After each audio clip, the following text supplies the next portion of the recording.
ஏனென்றால் அல்லாஹ் அமைதியை பற்றி சொல்லும் பொழுது அலா பிதிக்ரில்லாஹி தத்மஇன்னுல் குலூப், அல்லாஹ் சொல்கிறான், அல்லாஹுடைய திக்ரால் மாத்திரம்தான் உள்ளங்கள் அமைதி அடையும்.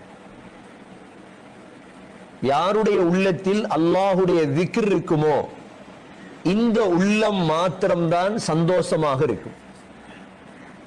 அல்லாஹுடைய சிந்தனை இல்லாத, அல்லாஹுடைய திக்ர் இல்லாத எந்த உள்ளமும் சந்தோஷமாக இருக்கார். உலகத்துடைய செல்வங்களை வைத்தோ பதவிகளை வைத்தோ யாராவது நிம்மதியாக சந்தோஷமாக வாழ்கிறார்கள் என்று நீங்கள் சொன்னால் அது பொய்யான வாதம்.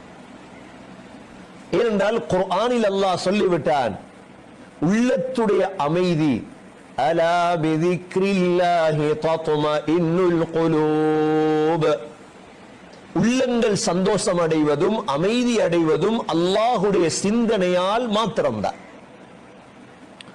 கண்ணியமிக்க